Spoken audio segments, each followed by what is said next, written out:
فوراً اللہ سبحانہ تعالیٰ کی طرف رجوع کر لے۔ حضرت ابو موسیٰ اشعری نبی صلی اللہ علیہ وسلم سے روایت کرتے ہیں کہ آپ صلی اللہ علیہ وسلم نے فرمایا، اللہ عز و جل رات کے وقت اپنا ہاتھ پھیلاتا ہے تاکہ دن میں گناہ کرنے والا توبہ کر لے، پھر دن کے وقت اپنا ہاتھ پھیلاتا ہے تاکہ رات میں گناہ کرنے والا توبہ کر لے، حتیٰ کہ سورج مغرب سے طلوع ہو جائے۔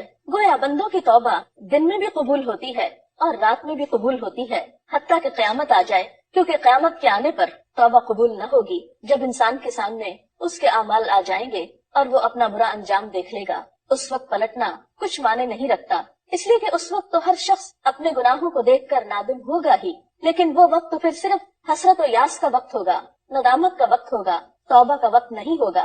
ایک اور حدیث میں آتا ہے، ان اللہ یقبل توبۃ العبد ما لم یغرغر، اللہ بندے کی توبہ قبول کرتا ہے جب تک کہ اس کا سانس نہیں اکھڑتا۔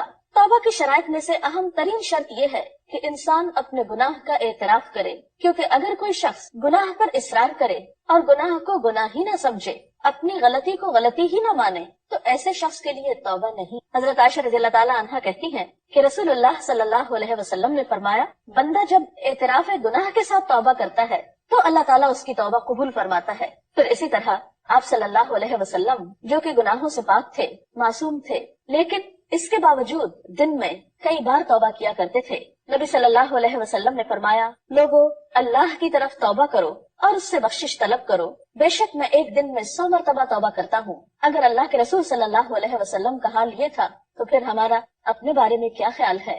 حضرت عبداللہ بن عمر کہتے ہیں کہ ہم رسول اللہ صلی اللہ علیہ وسلم کی توبہ استغفار گنتے تھے۔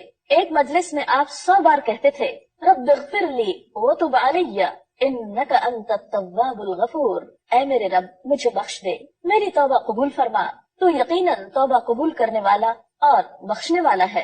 توبہ نہ صرف یہ کہ انسان کی آخرت کے لیے مفید ہے، بلکہ انسان کی دنیا کے لیے بھی سکون کا سبب ہے۔ ہم دیکھتے ہیں کہ جب انسان سے کوئی گناہ ہوتا ہے، کوئی زیادتی کا کام ہو جاتا ہے، انسان جب اپنے رب کو ناراض کرتا ہے تو یہ نہیں ہو سکتا کہ پھر وہ مطمئن زندگی بسر کر سکے، وہ پرسکون رہ سکے۔ بھلا اپنے محسن کو ناراض کر کے بھی کوئی خوش ہو سکتا ہے؟ ہرگز نہیں۔ ایسے میں پھر کیا کرنا چاہیے؟ فوراً رجوع کرنا چاہیے۔ گناہ سے دل پہ سیاہ نقطہ پڑ جاتا ہے، بندہ اگر توبہ کر لے تو وہ نقطہ دھل جاتا ہے، اور اگر توبہ نہیں کرتا تو وہ سیاہی پھیلنے لگتی ہے، حتیٰ کہ پورا دل سیاہ ہو جاتا ہے۔ استغفار دلوں کا زنگ دھو ڈالتا ہے۔ حضرت انس سے روایت ہے کہ نبی صلی اللہ علیہ وسلم نے فرمایا، دلوں پہ بھی زنگ لگ جاتا ہے جیسے تانبے پہ زنگ لگ جاتا ہے، اور دلوں کا زنگ دور کرنے والی چیز استغفار ہے۔ تو چمکتے دل کے لیے، پرسکون دل کے لیے، ڈپریشن کے علاج کے لیے، غموں کے بوجھ سے نجات کے لیے بہترین نسخہ استغفار کرنا ہے، کیونکہ اگر ہم اس بوجھ کو لیے رہیں تو یہ دونوں طرح سے ہماری جسمانی اور روحانی صحت کے لیے بہت نقصان دہ ہے۔ ایک شخص آپ صلی اللہ علیہ وسلم کی خدمت میں حاضر ہوا، کہنے لگا، ہائے میرے گناہ، ہائے میرے گناہ، کیونکہ وہ شخص اپنے گناہوں کو محسوس کر رہا تھا۔ اور ایسے لمحات ہر انسان کی زندگی میں آتے ہیں جب اسے اپنے گناہوں کی شدت کا احساس ہوتا ہے، جب اس کے دل میں اپنی زیادتیوں اور اپنی کوتاہیوں پر ایک تڑپ اٹھتی ہے۔ ایسے میں اللہ سبحانہ تعالیٰ نے اس کے لیے رحمت کا دروازہ ہمیشہ کھلا رکھا ہے، یہی تو اس کی رحمت ہے۔ یہ الگ بات ہے کہ ہم اس سے فائدہ نہ اٹھائیں۔ تو آپ صلی اللہ علیہ وسلم نے اس شخص سے کہا کہ یوں کہو، اللہم مغفرتک اوسع من ذنوبی ورحمتک ارجع عندی من عملی، یا اللہ میرے گناہوں کے مقابلے میں تیری مغفرت وسیع ہے اور میرے عمل کے مقابلے میں تیری رحمت کی زیادہ امید ہے۔ اس نے یہ دعا کی تو آپ نے فرمایا، اس کو دہراؤ۔ اس نے دہرایا۔ آپ نے پھر فرمایا کہ اسے دہراؤ۔ اس نے دہرایا۔ پھر آپ نے فرمایا، کھڑے ہو جاؤ، اللہ نے تجھے بخش دیا ہے۔ تو اس سے یہ بات بھی پتہ چلتی ہے کہ اگر مخصوص کلمات کے ساتھ اللہ تعالیٰ سے بخشش طلب کی جائے، اور خصوصاً ان کلمات کے ساتھ جو اس کو پسند ہیں، تو انسان کی بخشش کی امید زیادہ کی جا سکتی ہے۔ وہ کلمات کون سے ہیں؟ وہ کلمات وہ ہیں جو اللہ کے رسول صلی اللہ علیہ وسلم نے ہمیں سکھائے ہیں۔ ان میں سے چند ایک، مثلاً مختصر ترین کلمہ استغفر اللہ، اللہم اغفر لی، استغفر اللہ ربی من کل ذنب واتوب الیہ۔ پھر اسی طرح سید الاستغفار، اللہم انت ربی لا الہ الا انت خلقتنی وانا عبدک وانا علی عہدک ووعدک ما استطعت اعوذ بک من شر ما صنعت ابوء لک بنعمتک علی وابوء بذنبی فاغفر لی فانہ لا یغفر الذنوب الا انت۔ اس کا ترجمہ کچھ یوں ہے کہ اے اللہ، تو ہی میرا رب ہے، تو نے مجھے پیدا کیا، تیرے سوا کوئی معبود نہیں، تو نے مجھے پیدا کیا ہے اور میں تیرا بندہ ہوں۔ میں اپنی استطاعت کے مطابق تجھ سے کیے ہوئے عہد اور وعدے پر قائم ہوں، ان بری چیزوں سے جو میں نے کی ہیں تیری پناہ مانگتا ہوں.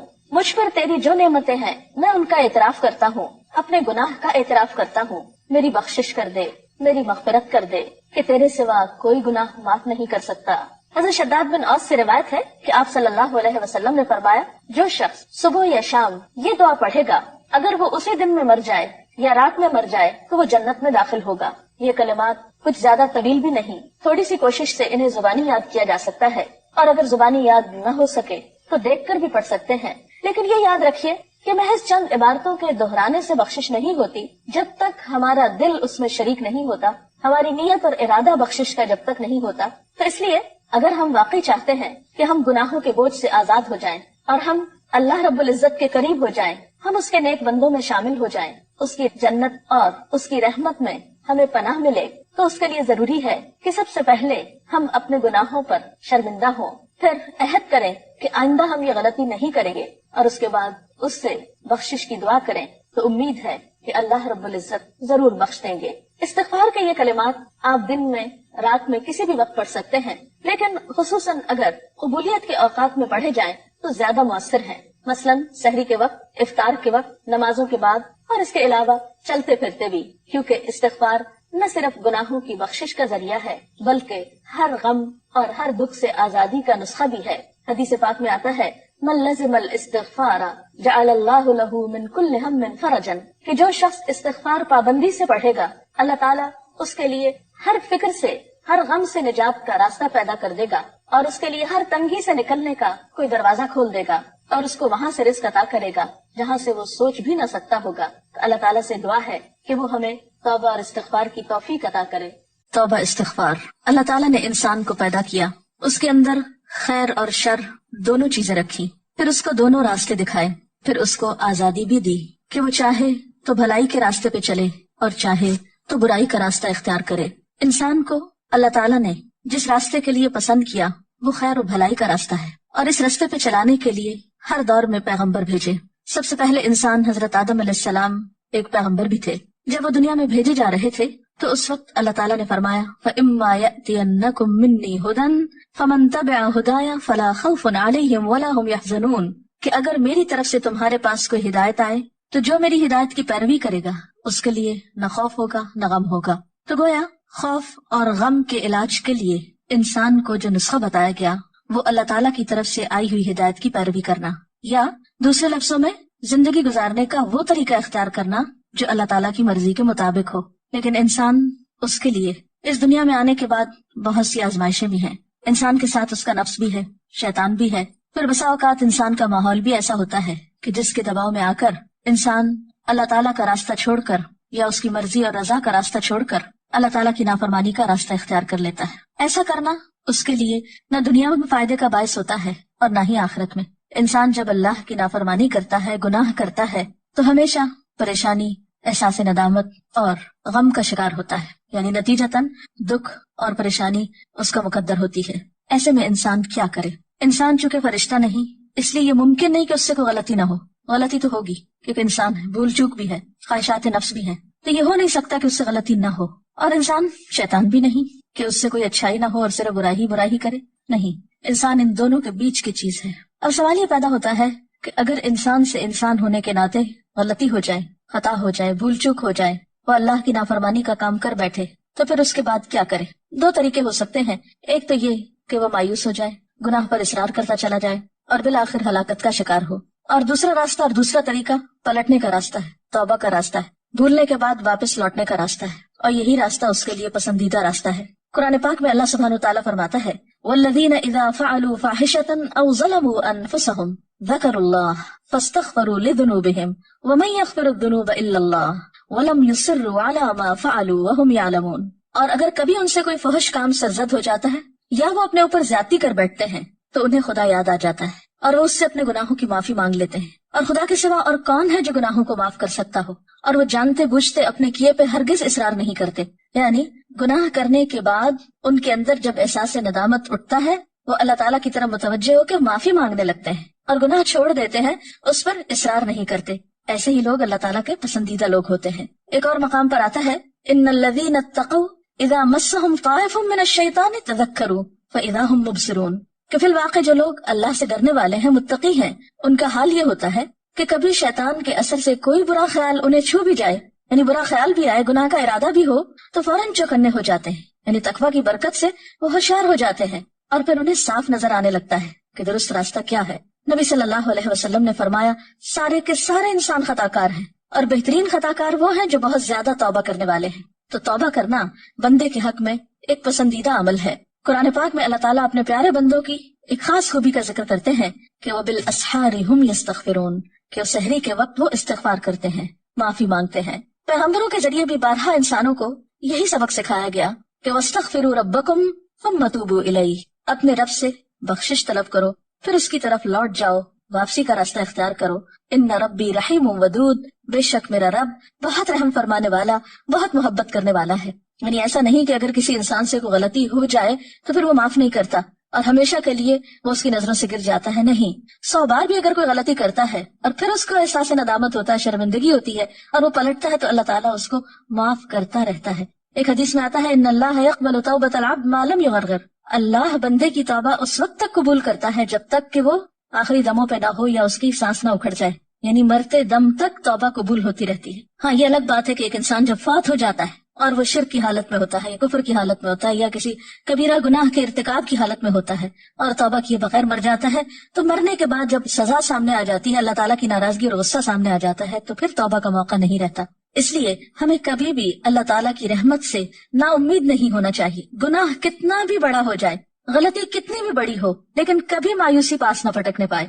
قرآن پاک میں اللہ تعالیٰ فرماتے ہیں یا عبادی الذین اسرفوا علی انفسہم لا تقنطوا من رحمت اللہ ان اللہ یغفر الذنوب جمیعا انہ هو الغفور الرحیم، اے میرے وہ بندو جو اپنی جانوں پر زیادتی کر بیٹھے ہو، اللہ کی رحمت سے ہرگز مایوس نہ ہونا، یقیناً وہ تمہارے سارے کے سارے گناہ معاف فرما دے گا، وہ بہت ہی معاف فرمانے والا اور بڑا ہی مہربان ہے۔ اور تم اپنے رب کی طرف رجوع کرو اور اس کی فرما برداری بجا لاؤ، وَأَنِيبُوا إِلَىٰ رَبِّكُمْ وَأَسْلِمُوا لَهُ مِن قَبْلِ أَن يَأْتِيَكُمُ الْعَذَابُ ثُمَّ لَا تُنصَرُونَ، اس سے پہلے کہ تم پر وہ عذاب آ جائے کہ پھر تم کہیں سے بھی مدد نہ پا سکو، یعنی آخرت میں جب سزا سامنے آ جائے گی تو کوئی بھی شخص کتنی بھی توبہ کرے، کتنا بھی روئے دھوئے، پھر معافی نہیں ہو سکتی۔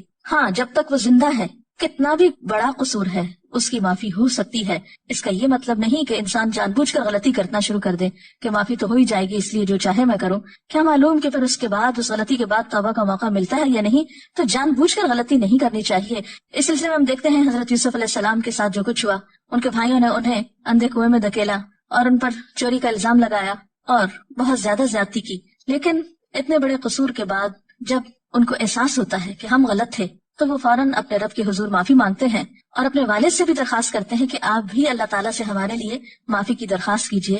یا ابانا استغفر لنا ذنوبنا انا کننا خاطئین، اے ابا جان ہمارے گناہوں کی بخشش کے لیے دعا کیجیے، واقعی ہم بڑے خطا کار تھے۔ اب یہ کوئی چھوٹا جرم نہیں تھا کہ ایک معصوم بچے کو بغیر کسی جرم کے کنویں میں پھینکا گیا اور اس پر چوری کا الزام بعد میں لگایا گیا، لیکن جب احساس ہوا تو پھر توبہ کر لی۔ تو ان کے والد نے بھی ان کے لیے پھر کیا کہا تھا، قال سوف استغفر لکم ربی، کہ میں جلد ہی تمہارے لیے استغفار کروں گا، انہ هو الغفور الرحیم، بے شک وہ بخشش فرمانے والا مہربان ہے، یعنی وہ ضرور معاف کر دے گا۔